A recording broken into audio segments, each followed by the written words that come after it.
I guess we are absolutely live. फटाफट से एक बार चेक कर लेते हैं कि हम लाइव आए हैं कि नहीं आए। तब तक आप सबका फर्ज बनता है कि आप क्या बताओगे।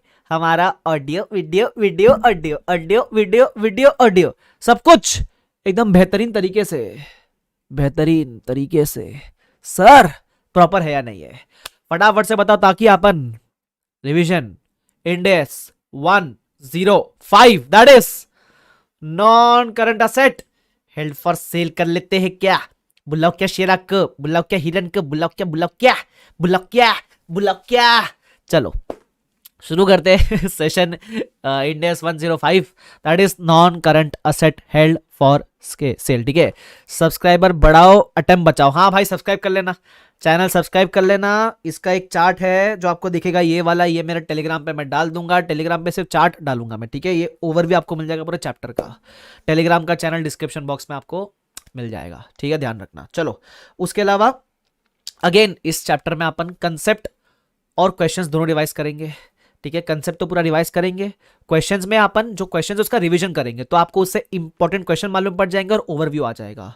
रिवीजन सेशन को यूज कैसे करना है प्लीज ध्यान रखना।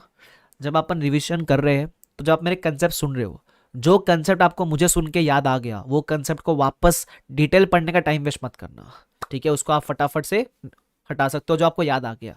जो याद नहीं आया उसको आपको बाद में वापस रिवाइज करना है। That is the key for revision sessions, ठीक है। चलो so without wasting any time let's start this session in 3 2 1 and go.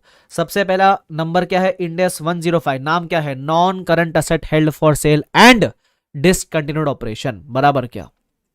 अब जब मैं इसकी बात करूंगा non current asset held for sale and discontinued operation, तो जब अपन इसकी बात करेंगे तो मैं आपको बता दूं इसके अंदर भी कौन से नॉन करंट असेट कवर्ड है स्कोप के अंदर, 16, 38, 40। उसके अलावा आप अगर नाम देखोगे बहुत बड़ा नाम है, non current asset NCA held for sale and DO discontinued operation.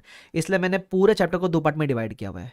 Part A non current asset held for sale, part B discontinued operation, ठीक है, ध्यान रखना। मेन इंपोर्टेंट पार्ट ए ही है, लेकिन पार्ट बी भी अपन फटाफट से रिवाइज कर लेंगे, ठीक है। आगे स्कोप बात कर लिया, फिर आता है डेफिनेशन।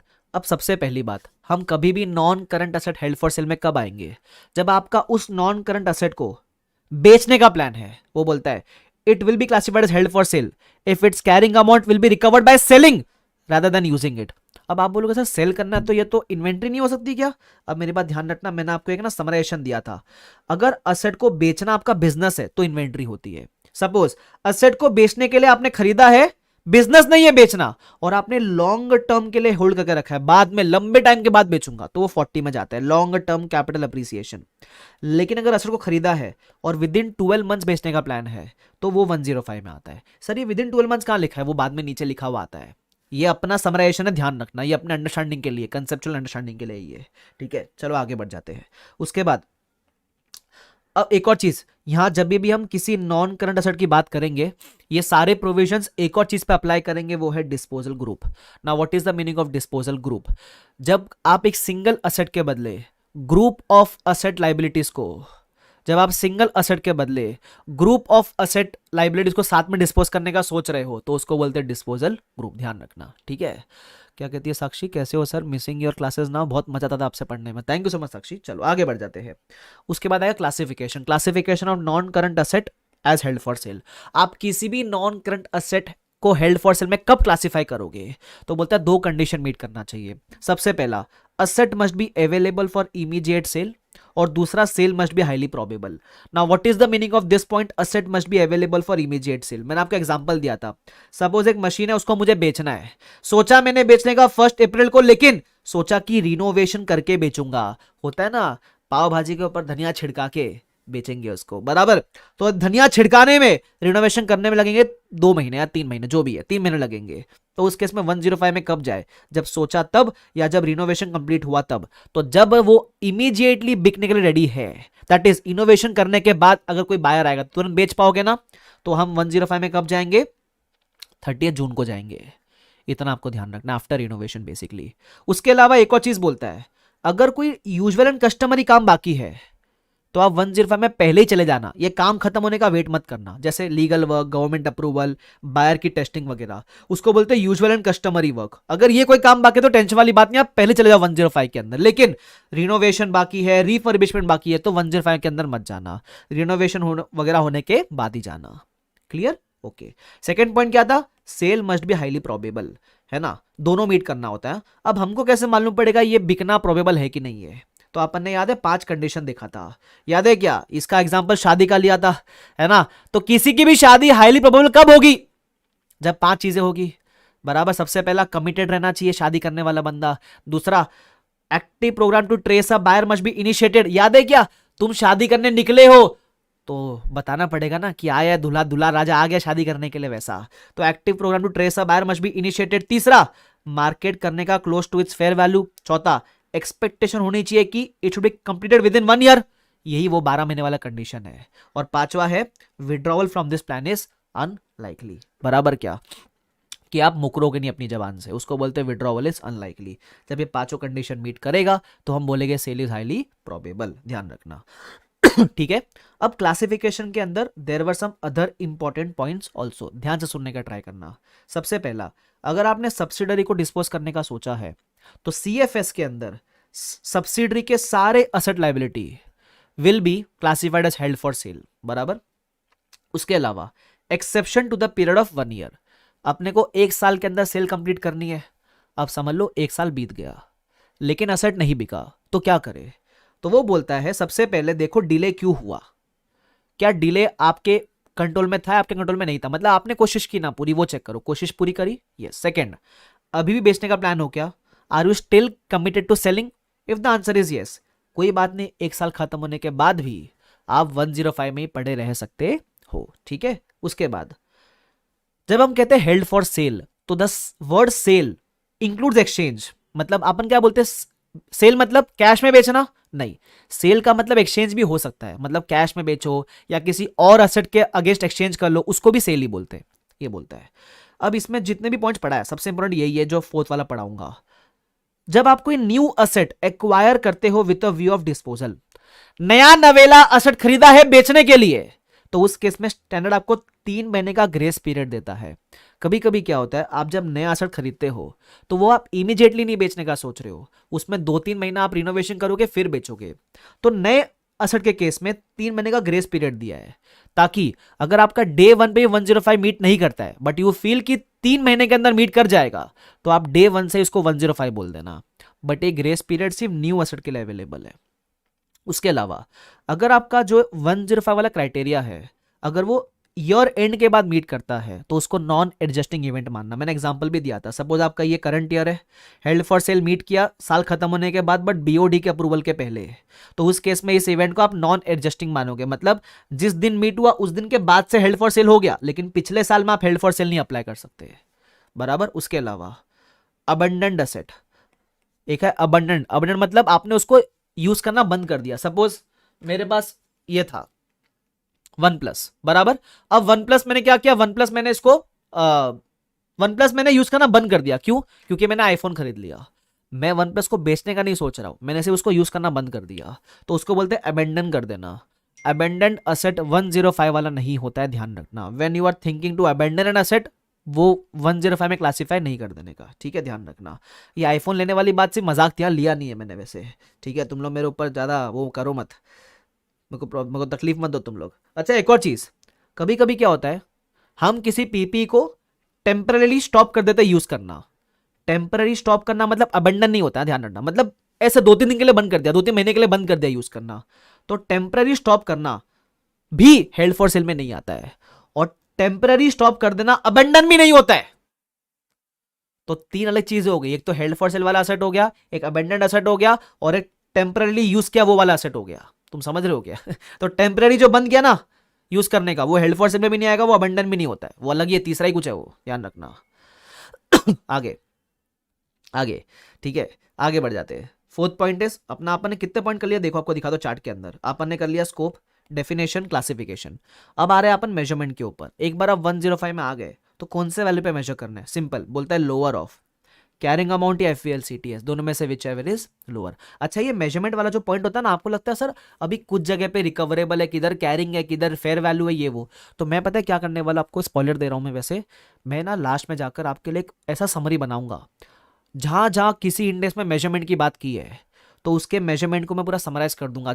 पूरे एफआर के सिलेबस में जितने भी मेजरमेंट वाले पॉइंट्स हैं सब 2 पेज के अंदर खत्म कर दूंगा, तो आपका कंफ्यूजन दूर हो जाएगा पूरा का पूरा। ध्यान रखना, शीट बना के दे दूंगा मैं तुम लोग को, ठीक है? लेकिन अभी नहीं, वो मार्च के महीने में दूंगा आपको आराम से, जब पूरा एफआर पढ़ लोगे तब ज्यादा बेटर काम आएगा आपको वो, ठीक है? तो कंफ्यूजन नहीं रहेगा आपको आज के बाद। मैं तुम्हारा भाई है ना, चिंता क्यों करते हो तुम लोग। चलो ठीक है, आगे बढ़ते हैं। तो मैं क्या कह रहा था, हाँ, measurement of non current asset as held for sale, publicly available करेंगे, ठीक है? पब्लिकली टेलीग्राम पे डाल देंगे। आगे चलो सुनो, अब कैसे मेजर करेंगे? मेजर करना है लोअर ऑफ कैरिंग अमाउंट या FVLCTS, ठीक है? अब कैरिंग अमाउंट कितना, 100 रुपया, FVLCTS fair value less cost to sale कितना, 90 रुपीज। तो आपको लोअर पे मेजर करना है, इसका मतलब आपको कैरिंग वैल्यू से उठकर फेयर वैल्यू पे जाना पड़ेगा। तो लॉस बुक करोगे ना, उसी को बोलते हैं इंपेयरमेंट लॉस। क्या बोलते हैं उसको? Impairment loss. लेकिन ये कौन सा वाला इंपेयरमेंट लॉस है? ये 105 वाला इंपेयरमेंट लॉस है। मतलब रिश्ता वही, सोच नहीं, नाम इंपेयरमेंट लॉस ही है, नाम इंपेयरमेंट लॉस ही है, लेकिन ये 105 का इंपेयरमेंट लॉस है भाई। 36 का इंपेयरमेंट लॉस अलग हो गया, 105 का इंपेयरमेंट लॉस अलग हो गया। ध्यान रखना ये वाला बात, क्लियर है क्या ये चीज? ध्यान रखना। चलो आगे बढ़ जाते हैं।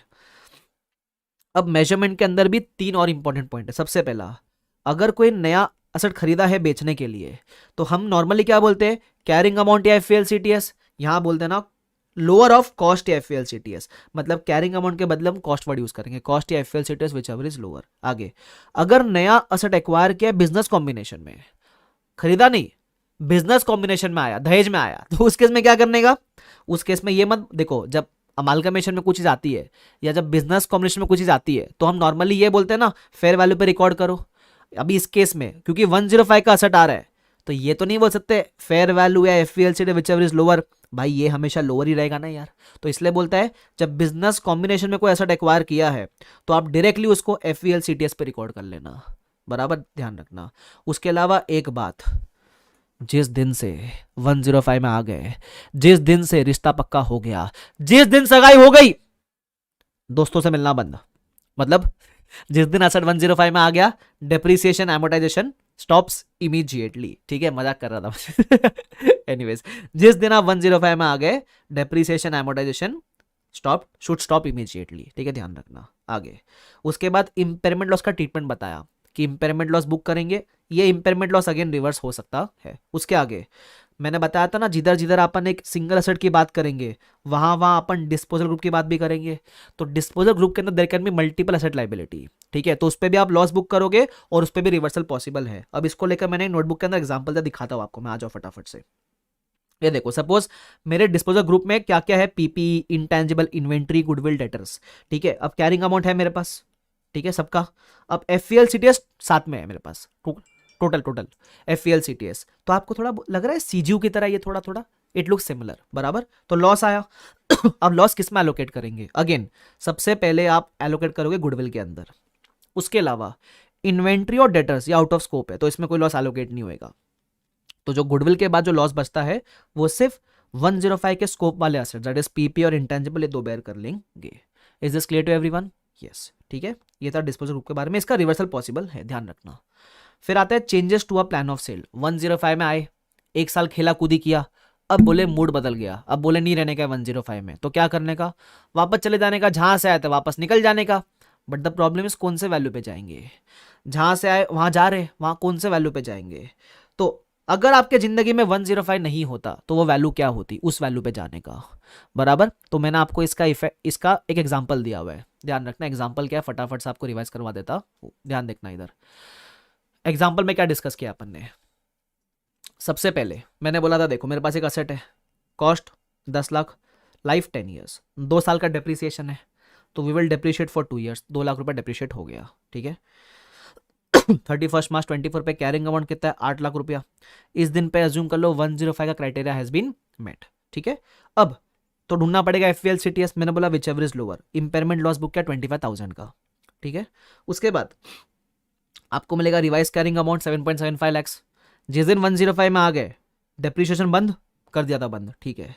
अब मैं बोल रहा हूं एक साल आपने इसको ट्राई किया, नहीं बिका, एक साल और ट्राई किया, यहां से नहीं बिका, अब आप बोल रहे हो 105 से प्लान चेंज, अब मैं जा रहा हूं वापस 16 में, तो क्या करेंगे, कौन से वैल्यू पे जाएंगे? तो कैरिंग अमाउंट इंडिया 16 की इस दिन पे क्या होगी? अगर आपके जिंदगी में 105 नहीं होता तो कैरिंग अमाउंट क्या होती? उस वैल्यू पे जाना है। तो कैसे निकालेंगे? देखो, अगर आपके जिंदगी में 105 नहीं होता तो आप ये 10 लाख को 2 साल डिप्रिशिएट करते और 1 साल डिप्रिशिएट करते, मतलब 10 लाख को आप 3 साल डिप्रिशिएट करते, दैट इज आपकी वैल्यू आती 7 लैक्स। बस आप क्या करोगे, आप 105 से 16 में 7 लैक्स पे जाओगे। बट द प्रॉब्लम इज आपके किताब में तो अभी ये 7.75 लैक्स पे पड़ा है, तो क्या करना पड़ेगा, आप 7.75 लैक्स से निकलकर 16 में जाओगे 7 लैक्स के ऊपर, तो आपको वैल्यू गिरानी है 75,000 से, तो आप एंट्री मारोगे profit and loss to asset. अब द क्वेश्चन इज सर ये इसका लॉजिक क्या हुआ? तो लॉजिक क्या, सुनो, आप जब 105 में थे तो आपने 1 लाख रुपीज डिप्रेशन चार्ज नहीं किया, तो वो एक्सपेंस है। उसके अलावा जब 105 खत्म हो गया तो उसका लॉस भी तो रिवर्स हो जाना चाहिए ना, तो ये इंपेयरमेंट लॉस का रिवर्सल आ गया 25,000 का। तो एक तरफ डेप का एक्सपेंस 1 लाख का और एक तरफ वो इंपेयरमेंट लॉस का रिवर्सल 25 का, जो नेट करके आएगा 75। एक्चुअली ये है वो डिक्रीज। लॉजिक कोई पूछता नहीं, ये अपने लिए काम आता है, जिसने पहले पढ़ रखा उसको समझेगा ये लॉजिक क्या था। क्लियर क्या है वाला पार्ट? ठीक है, ये था changes to a plan of sale. अगर कल को मूड बदल गया तो क्या किया जाए? तो उस केस में वन इस सिंपल सा याद रखो, जिंदगी में 105 नहीं होता तो वैल्यू क्या होती, उस वैल्यू पे जाना पड़ेगा। फिर देख लेना अभी एग्जिस्टिंगली वैल्यू क्या दिख रही है, तो मेरी एग्जिस्टिंग वैल्यू 7.75 दिख रही थी, लेकिन मैं जाऊंगा 7 लाख के ऊपर, तो जो डिक्रीज है 75,000 का उसको ट्रांसफर करूंगा प्रॉफिट एंड लॉस में, PNL to asset. Simple, clear clear. आगे फिर आता है presentation of a non current asset classified as held for sale. तो बोलता है बैलेंस शीट में जो भी नॉन करंट असेट या डिस्पोजल ग्रुप के असेट है उसको बैलेंस शीट में एक सेपरेट हेड में दिखाने का। ठीक है, उसके अलावा अगर अगर डिस्पोजल ग्रुप है तो असेट्स को अलग से दिखाना, लाइबिलिटीज को अलग से दिखाना। Is this clear to everyone? ठीक है, उसके बाद part B, discontinued operation. What is the meaning of discontinued operation? वो एक ऐसा कंपोनेंट है जिसको या तो आप बेच चुके हो या बेचने का सोच रहे हो, बराबर। It can be a separate major line of business या फिर सेपरेट जोग्राफिकल एरिया या फिर एक सब्सिडरी हो सकता है, बराबर, जिसको आप बेचने का सोच रहे हो या फिर बेच चुके हो करंट ईयर में। Sir what is the meaning of separate line of business या जोग्राफिकल एरिया? सपोज मैं सीए, सीएफए और सीएस पढ़ा रहा था, अब मैंने बोला सीएस पढ़ाना बंद, तो ये हो गया कंटिन्यूड ऑपरेशन। क्यों? Line, separate line of business. Suppose I was teaching in Mumbai, Poona, Delhi, मैंने बोला दिल्ली में पढ़ाना बंद, तो जोग्राफिकल एरिया बंद कराओ, डिसकंटिन्यूड ऑपरेशन। ऐसा होएगा नहीं, but just giving an example, समझा? अब अगर डिसकंटिन्यूड ऑपरेशन है तो क्या करने का? तो वो बोलते हैं प्रॉफिट एंड लॉस में कंटिन्यूइंग का प्रॉफिट लॉस अलग डिस्क्लोज करने का और डिसकंटिन्यूइंग ऑपरेशन का प्रॉफिट लॉस अलग डिस्क्लोज करने का। उसके अलावा सपोज आप डिसकंटिन्यू करने का सोच रहे थे लेकिन आगे जाके आपका मूड बदल गया, तो क्या करें? तो डिसकंटिन्यूइंग का जितना भी अमाउंट था सब करोगे reclassify into continuing operations. Simple.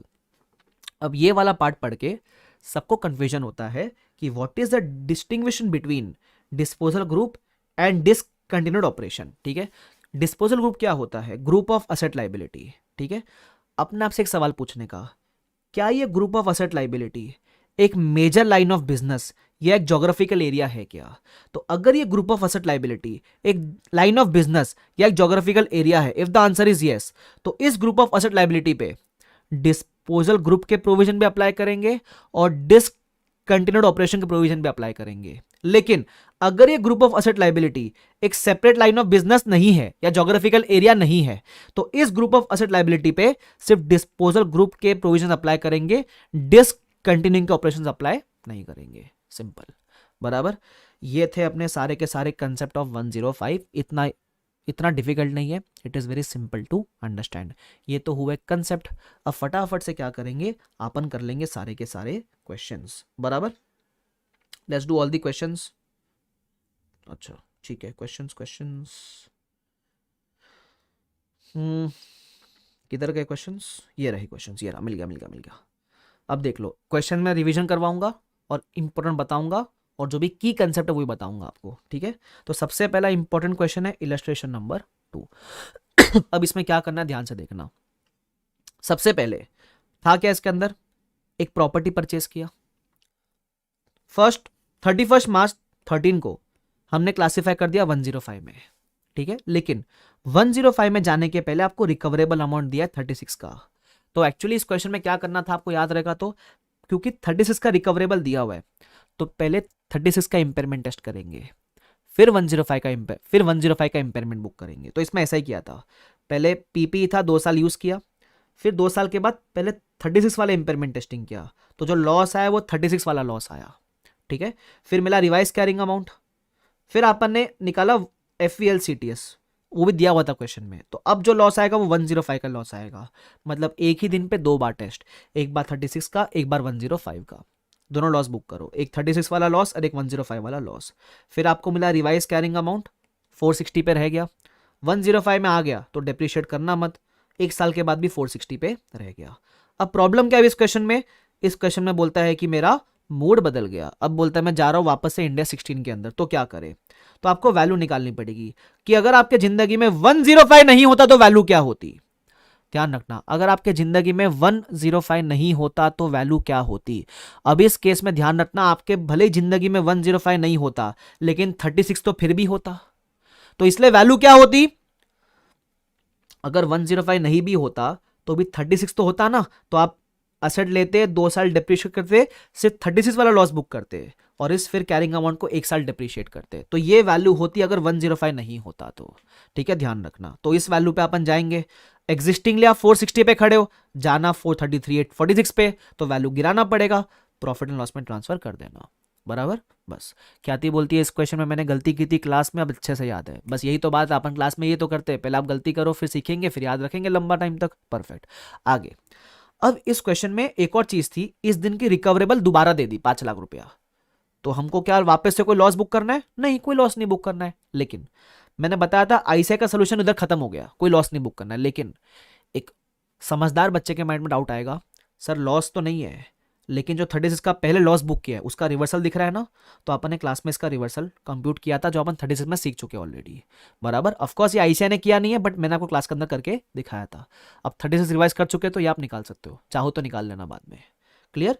ये एक क्वेश्चन जो आपको करके जाना चाहिए। उसके अलावा फिर आता है इलस्ट्रेशन नंबर 7, बढ़िया क्वेश्चन है, बहुत सिंपल क्वेश्चन है। बोलता है 31 जुलाई को 105 में जा रहे हैं, ठीक है, तो कैरिंग अमाउंट दिया हुआ 31 जुलाई का, और उसके बाद आपको उस दिन का FVLCTS भी दिया हुआ है। चाहता क्या है, सबसे पहले बोलता है क्लासीफाई कब करेंगे 105 में और रीजन बताओ, तो आपको यहाँ कंसेप्ट लिख के देना पड़ेगा। कौन सा कंसेप्ट लिख के दोगे आप 105 वाला जो कंसेप्ट है उसमें क्लासिफिकेशन का 2 क्राइटेरिया ना है, इमीडिएटली हेल्ड फॉर सेल और सेल प्रोबेबल।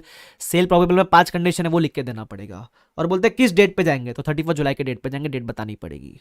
फिर बोलता है मेजरमेंट करके तो 31 जुलाई को, तो वो करके देंगे। कैसे करने का देखो यहाँ करके दिया हुआ है मैंने। 31 जुलाई पे आप सारी कैरिंग अमाउंट लिखोगे, FVLCTS लिखोगे, जो लॉस है लॉस पहले बांटोगे गुडविल के अंदर, उसके अलावा जो आउट ऑफ स्कोप वाले एसेट उसमें कोई लॉस नहीं जाएगा, सॉरी हाँ इधर कोई लॉस नहीं जाएगा, सिर्फ लॉस बटेगा बिल्डिंग और प्लांट एंड मशीनरी के अंदर, बांट देना। फिर बोलता है ईयर एंड पे बताओ कि मेजरमेंट कैसे करेंगे। प्रॉब्लम ये है ईयर एंड पे आपके पास FVLCTS वापस से दी नहीं है, सिर्फ ये बोला है कि तुम्हारी FVLCTS लोअर है कैरिंग अमाउंट से, लेकिन वैल्यू नहीं दिया हुआ है। तो बस आपको ईयर एंड पे ना सिर्फ एक ज्ञान देना पड़ेगा उनको। क्या ज्ञान देंगे अपन, हम बोलेंगे कि हमको सिर्फ इतना बोला है कि FVLCTS लोअर है तो हम FVLCTS पे मेजर करेंगे, और मेजरमेंट कैसे रहेगा जो हमने ऊपर वाले पार्ट में दिखाया वैसा रहेगा। तो 2-3 लाइन का थियरी चिपका के इनको आने का ध्यान रखना। ये था इलस्ट्रेशन नंबर 7। उसके बाद आपका आएगा इलस्ट्रेशन नंबर 8। इलस्ट्रेशन नंबर 8 के अंदर इट इज एग्जैक्टली लाइक 7, फर्क इतना है यहां ईयर एंड की वैल्यूज भी आपको दे दी। तो पहले तो ये इरेलीवेंट चीजें दी है वो इग्नोर करने का। 15 सितंबर को 105 में गए, उस दिन आप मेजर करोगे, तो मैंने 15 सितंबर को मेजर कर लिया। फिर आपको ईयर एंड का भी वैल्यूज दिया हुआ है, लेकिन ईयर एंड की आपको सारी वैल्यूज नहीं दी है। ईयर एंड की आपको है ना इंटेंजिबल की वैल्यू नहीं दी, पीपी की वैल्यू नहीं दी, गुडविल की वैल्यू नहीं दी, तो क्या करेंगे बता दो कैसे करेंगे, देख लो इधर। और 2 दिन पे आपको वैल्यू पूछा है कि क्या वैल्यू रहेगी। तो पहले हमने बोला 15 सितंबर को क्राइटेरिया मीट हुआ, उस दिन कैरिंग अमाउंट FVLCTS जो लॉस आया पहले सब गुडविल के अंदर फिर इंटेंजिबल के अंदर, ठीक है, इंटेंजिबल और पीपी के अंदर। जो आउट ऑफ स्कोप है उसमें कोई लॉस एलोकेट मत करना, ठीक है। आपको मिला रिवाइज कैरिंग अमाउंट 15 सितंबर का। अब हुआ क्या, आपके पास DTA, current asset, liability, non current, ये सबका वैल्यू था क्वेश्चन में ईयर एंड का। देखो क्वेश्चन में ईयर एंड का उसका सबका वैल्यूज है, लेकिन पीपी, इंटेंजिबल, गुडविल उसका वैल्यू नहीं है। तो उसका वैल्यू कैसे निकालेंगे, मैं बोलूं सिंपल, ये रहा तुम्हारा इंटेंजिबल का वैल्यू, ये रहा पीपी का वैल्यू। जो 15 सितंबर को वैल्यू है डिप्रिशिएट तो करना नहीं है, तो मैं बोलूं जो रिवाइज्ड वैल्यू 15 सितंबर को आया यही आपका 31 मार्च का वैल्यू बन जाएगा। सिंपल, गुडविल तो जीरो हो चुका था, बस वहां से कॉपी करेंगे, copy this to values, copy same as 15 सितंबर। आपको लास्ट डे का FVLCTS भी दिया हुआ है। अगेन जो लॉस है, गुडविल तो बचा नहीं है, सिर्फ यही दो लोग बेयर करने वाले हैं। ये था आपका इलस्ट्रेशन नंबर 8, कहानी हो गई खत्म, बराबर। आगे बढ़ जाते हैं। फिर उसके बाद अच्छा, एक इलस्ट्रेशन नंबर 9 भी है, ये भी सिंपल है, इसमें भी डिस्पोजल ग्रुप है, लेकिन पता है बेस्ट पार्ट क्या है, आपका जो कैरिंग अमाउंट है 30.6 लाख है, FVLCTS 32 है, तो इसमें कोई लॉस है ही नहीं इंपेयरमेंट का, ध्यान रखना, सिंपल, ठीक है।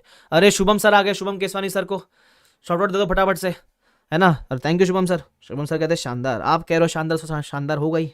चलो आगे बढ़ जाते हैं। क्वेश्चन नंबर 1, ये MTP RTP पास्ट पेपर का, ये भी इंपॉर्टेंट क्वेश्चन है। अब इसमें क्या था सुनना, इसमें यह था कि हमने एक असेट टेम्पररीली यूज करना स्टॉप कर दिया है। टेम्पररी बंद किया है भाई साहब, टेम्पररी बंद। जब आप टेम्पररी बंद करते हो, तो क्या वो 105 है?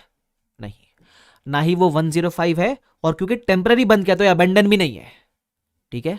तो ये तो नॉर्मल जैसा असर था वैसे का PP के अंदर ही रखो उसको। अब तुम्हारी कहानी में आ गया अकाउंटेंट, जिधर अकाउंटेंट आया रायता फैला, बराबर, जिधर अकाउंटेंट आया रायता फैला। अकाउंटेंट ने क्या किया, बोला ये तो हेल्ड फॉर सेल है, और इसको FVLCTS पे ले गया। भाई साहब काम खराब, और FVLCTS पे ले जाके उसने पूरी 105 की अकाउंटिंग कर दी। अब बोलता है पहले करेक्ट ट्रीटमेंट बताओ, पहले बताओ इसने बराबर किया क्या? ऑफ कोर्स बराबर नहीं किया। फिर बोलता है करेक्ट क्या होना चाहिए वो बताओ, तो बताना पड़ेगा, तो पहले ज्ञान देना पड़ेगा उनको कि ये 105 में ऐसा ऐसा ऐसा ऐसा होता है। तो ज्ञान देने का, क्या ज्ञान देने का कि उनको बताने का 105 के अंदर नहीं, किधर गया अपना, किधर गया, और किधर गया भाई, ये तो 7 कॉपी हो गया भूल से। चलो कोई नहीं, बता दो क्या करने का। 105 का पहले ज्ञान देने का, नाम देने का, नंबर बताने का, ये सब बताने के बाद आप उसको बताने का कि उसने गलती क्या करी, ठीक है। तो गलती आप कैसे बताओगे, मैं इधर लिखा हुआ भी आपके एक जगह लिखा हुआ दिखाता हूँ, ये देखो ये रहा। पहले आप कंसेप्ट लिख के बताओगे, कौन से, नाम नंबर, ये 2 चीज लिख दी। उसके बाद बताओगे हेल्ड फॉर सेल में कब जाता है, जब आपने उसको बेचने का सोचा rather than यूजिंग इट। यहां अपन टेम्पररीली बंद कर रहे हैं, बराबर, तो ना ही ये हेल्ड फॉर सेल है, ना ही ये अबेंडन एसेट है, बराबर, तो नहीं जाना चाहिए। उसके अलावा इसका करेक्ट प्रेजेंटेशन कैसा रहेगा, तो ये हेल्ड फॉर सेल में नहीं दिखना चाहिए, ये PP के अंदर ही दिखना चाहिए। PP के अंदर कैसे, जब एसेट लिया तब उसका 3 साल का डिप्रिसिएशन माइनस करके आपको दिखना चाहिए। अब इसमें एक प्रॉब्लम ICI ने भी किया है। ICI ने बीच में यहां 36 घुसेड़ दिया। कैसे, सुनना, कैरिंग अमाउंट मेरे को इतने आए 3 साल डिप्रिशिएट करने के बाद। अब रिकवरेबल अमाउंट कैसे, सुनना कैसे निकाला, अपने पास FVLCTS था, लेकिन value in use not given था। जब ये नहीं होता है तो हम इसको रिकवरेबल नहीं मान सकते। ये 36 के अंदर जस्ट अपन ने पढ़ा, ICI बोलता है नॉट गिवन है ऐसा मत बोलो, 0 अज्यूम कर लो। सर 0 क्यों मानने बोलता है, वो बोलता है टेम्पररी यूज करना बंद किया ना, तो वैल्यू नहीं आएगी, वैल्यू 0 आएगी, तो 0 मान लो। देखो 0 मानने में और नॉट गिवन में फर्क होता है, वो 0 मानने बोल देता है, तो जब 0 मानोगे तो विच एवर इज हायर, इसको मान लिया रिकवरेबल, और इंपेयरमेंट लॉस 36 वाला बुक कर लेता है। तो ये बुक करके आपकी रिवाइज कैरिंग अमाउंट 12 लाख की बचती है, लेकिन PP के हेड में दिखना चाहिए। अब मैं बोलूं ये भी गलत है ICI का, पता है क्यों? रीजन सिंपल है भाई, टेम्पररी स्टॉप किया ना यूज करना, इसका मतलब ये थोड़ा ना कभी यूज नहीं करेंगे, तो कुछ ना कुछ कैश तो तुमको मिलेगा ही ना। तो वैल्यू न्यूज 0 बोलना गलत है ना, तो ये आइडियली ये आना ही नहीं चाहता पिक्चर में। लेकिन मैं तुमको बता रहा हूं ICI ने क्या किया। देखो ICI ने तुम देखोगे तो किया हुआ ये चीज, किधर है अपना हीरो, ये देखो ICI का सोल्यूशन, ये देखो इधर इधर इधर, ये रहा, value in use not given और nil since plant has temporarily been not been used due to decline in demand, ये ICI बोलता है। तो वो बोलता है फिर whichever is higher 12 lakhs, तो इंपेयरमेंट लॉस 105 और 36 वाला बुक किया, सॉरी, बट ये नहीं आना चाहिए पिक्चर में। एनीवे जो भी है जो किया आपको मैंने बता दिया, ठीक है। ये इंपॉर्टेंट चीज था, एक अपन ने कर लिया। उसके अलावा बस इतना ही है, ठीक है। तो ये सारी चीजें करके जाना। उसके अलावा एक और क्वेश्चन है, ये वाला क्वेश्चन नंबर 3, ये देख लेना, मैंने क्लास में करवाया इसको। ये LDR नहीं है, सिर्फ ऐसा एक सिंगल स्टार, ऐसा देख सकते हो आप ये वाला क्वेश्चन। ये क्वेश्चन एडिशन 5 में नहीं मिलेगा, एडिशन 5 वाले को ये एडिशनल क्वेश्चन की शीट में मिलेगा, जो मैं टेलीग्राम पे कुछ दिनों में डाल दूंगा, ठीक है, ध्यान रखना। तो ये आपको मिल जाएगा, वो व्यू टू सेल। अगर एडिशनल क्वेश्चन नहीं है तो ऐसा लिख के रख लो, RTP का एक क्वेश्चन है 105 का, वो RTP May 22 वाला क्वेश्चन है 105 का, वो करके रखना है। एडिशनल क्वेश्चन की शीट में एडिशन 5 वालों को मिल जाएगा बाद में कुछ दिनों के अंदर, ठीक है, बस और कुछ नहीं अपने 105 के अंदर। This this this this this सुनो ना, 3 चीज करना। आपने मार्क किया रहेगा ना, जो कंसेप्ट रिकॉल नहीं हुआ उसको बाद में रिवाइज करना है। क्वेश्चन इंपॉर्टेंट आपको दे दिया है, ठीक है। उसके अलावा अगर चैनल सब्सक्राइब किए बिना सुनते हो ना रिवीजन, पता है पाप लगता है, ऐसा मैंने सुना है, ठीक है। तो सब्सक्राइब कर लेना। अगर आप पूछोगे सर वो चार्ट वगैरह कहाँ मिलेगा इसका 105 का चार्ट, तो ये चार्ट मिलेगा टेलीग्राम पे, लिंक डिस्क्रिप्शन के अंदर, ठीक है। उसके अलावा कुछ नहीं, उसके अलावा सरका देते हैं क्या अपन, सरका देते हैं ना, हाँ चाहो। अभी किसी ने पूछा लेक्चर किधर मिलता है, सर लेक्चर मिलेगा bbvirtual.com की वेबसाइट पे, ध्यान रखना, ठीक है। चलो exam oriented is a regular type of batch, और fast track fast track is a fast track batch of course. और सुनो तो एक और चीज, कितने प्रतिशत भारतीय ये मानते हैं कि 105 के खत्म होने पे सरक सरक गाना गाना पड़ेगा, तो सुनो तो सही। अरे सर से एक दिन चुन्नी लाके बैठी जाऊंगा इधर, ठीक है। सर से, अरे सर से, अरे सर से मुरी चुनरी जाए जाए जाए, सर से मुरी चुनरी जाए, पहली फुर्सत में सरक सरक सरक, ठीक है। तो thank you so much everyone for this, for coming to this session. I hope आपको रिवीजन हेल्प कर रहा है। अगर रिवीजन हेल्प कर रहा है तो लेक्चर खत्म होने के बाद रिवीजन के नीचे बता दिया करो कि हेल्प कर रहा है, ताकि वो मेरे को मोटिवेशन मिलेगा और वो ज़्यादा लोगों तक पहुंचेगा। अगर हेल्प नहीं करा तो बता देना कि सर हेल्पफुल नहीं है, तो क्या मैं मेहनत नहीं करूंगा फिर डालने की, है ना। और हेल्प करता तो बताया करो, ठीक है। चलो अभी नहीं, इसमें नहीं, रियल के कमेंट सेक्शन में, ठीक है। चलो एनीवेज, तो thank you so much, bye bye everyone, take care, see you all, bye bye. चलो बाय बाय, चलो bye Prachi, bye Kritika, bye Rajshree, bye Sanket, bye Renuka, bye Khyati, bye Vaibhav, bye Hussain, bye everyone. चलो जाऊं मैं, bye Aishwarya, bye Vaibhav, bye bye everyone, take care, see you all, bye bye.